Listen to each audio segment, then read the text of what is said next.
Pemirsa, radang usus merupakan kondisi di mana usus mengalami iritasi yang timbul akibat adanya reaksi keliru dari sistem kekebalan tubuh. Penyakit ini merupakan penyakit jangka panjang, di mana gejala yang bisa timbul adalah demam tinggi, muntah, hingga anemia. Kondisi ini dapat hilang dan timbul dalam waktu yang lama. Beragam fakta dan mitos tentang radang usus banyak beredar di masyarakat. Salah satunya mengonsumsi makanan pedas dapat memicu penyakit radang usus. Benarkah? Hidup Sehat Plus kali ini akan memaparkan bersama Profesor Ahri Faryalsyah, spesialis penyakit dalam. Fakta mitos pertama, gaya hidup dan juga stres dapat menyebabkan radang usus. Benarkah? Itu fakta atau mitos? Fakta. Bisa saja tuh gangguan yang tidak baik pada pemikiran kita ya. Yang saya bilang tadi faktor stres tadi ya, itu akan menyebabkan gangguan pada pencernaan kita. Bisa misalnya pada lambung. Stres bisa meningkatkan asam lambung. Kemudian juga stres bisa membuat usus kita bekerja menjadi lebih cepat timbul diare. Jadi sekali lagi benar bahwa stres bisa menyebabkan gangguan pada pencernaan kita. Siang-siang makan makanan yang pedas, mata yang terasa mengantuk tentu kembali segar ya. Bagi sebagian orang tak lengkap rasanya makan tanpa tambahan sambal. Sensasi pedas yang didapat dipercaya dapat membuat nafsu makan semakin bertambah. Fakta atau mitos mengonsumsi makanan pedas memicu radang usus? Mitos, buat kita yang tidak punya masalah dengan mah kita, nggak ada masalah makanan yang pedas begitu. Ya, silakan aja makan beras, tapi tentu tidak boleh berlebih-lebihan.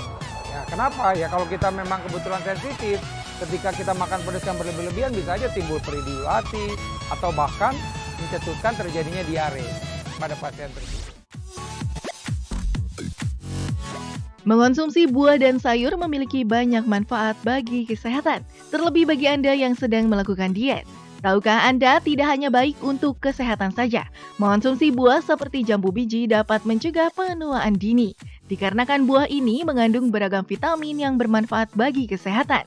Tapi hati-hati, mengonsumsi buah yang satu ini jangan sampai bijinya ikut Anda konsumsi. Karena sebagian masyarakat percaya kalau biji jambu dapat menyebabkan radang usus. Benarkah? Mitos. Jadi sebenarnya tidak benar itu kalau misalnya kita makan biji jambunya nanti bisa timbul masalah, bisa nyangkut di usus buntu kita akhirnya meradang.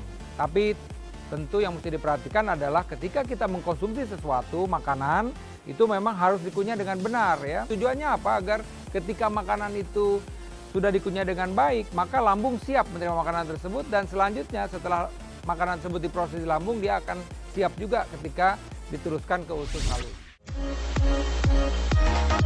Fakta mitos selanjutnya, menahan BAB dapat menyebabkan radang usus. Itu fakta atau mitos? Mitos ya, jadi nggak benar tuh kalau kita menahan BAB misalnya akhirnya bisa menyebabkan radang usus. Tapi menahan BAB memang tidak dianjurkan ya untuk kesehatan pencernaan. Kenapa? Karena nanti usus kita itu terbiasa untuk menahan BAB akhirnya apa? Terjadi sembelit. Nah kalau udah terjadi sembelit bisa saja akhirnya timbul ambeien, BAB berdarah ya. Itu tetap jadi harus menjadi perhatian bahwa secara kesehatan kita tidak dianjurkan untuk menahan BAB kita.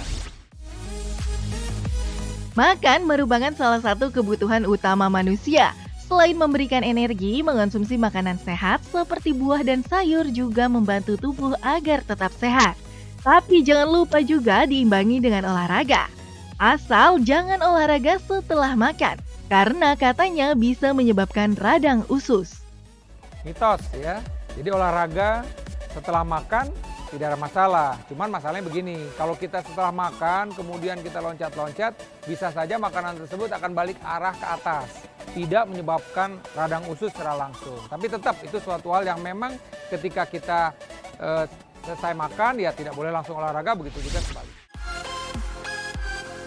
Radang usus merupakan kondisi adanya inflamasi pada usus besar. Selain pola hidup yang tidak sehat, penyakit ini juga terjadi lantaran sistem kekebalan tubuh yang tidak bekerja dengan baik. Tapi benarkah kalau perut perih adalah gejala dari radang usus? Fakta, jadi pasien-pasien yang mengalami perih, ya itu bisa di lambung, bisa di sekitar pusar, bisa di perut kanan, bawah, itu merupakan gejala. Jangan-jangan memang ada radang usus. Kemudian kadang-kadang kalau dia ini karena problem di saluran cerna bawah mungkin juga disertai dengan diare misalnya. Kalau ini karena problem di saluran cerna atas mungkin dia mual atau muntah gitu. Jadi sekali lagi perih bisa merupakan gejala dari radang usus.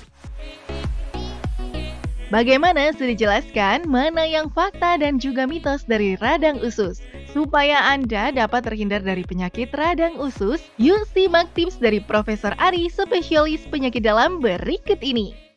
Radang usus adalah suatu kelainan dalam bentuk peradangan di usus kita, bisa karena faktor infeksi. Faktor infeksi biasanya berhubungan dengan makanan dan minuman kita. Biasanya makanan minuman yang tercemar.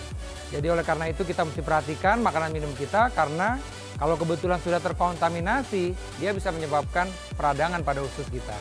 Radang usus bisa dicegah. Saya sebutkan tadi bahwa salah satu penyebab radang usus adalah karena infeksi. Bagaimana kita mencegah infeksi? Makan yang teratur, istirahat yang cukup, kemudian juga kita harus memilih jenis dari makanan yang kita konsumsi. Ya, jangan sampai makanan yang kita konsumsi tersebut sudah terkontaminasi atau sudah kadaluarsa. Selain itu juga hindari makanan-makanan yang terlalu merangsang, yang terlalu asam, terlalu pedas. Mudah-mudahan dengan kita memperhatikan ini, kita bisa terhindar dari radang usus.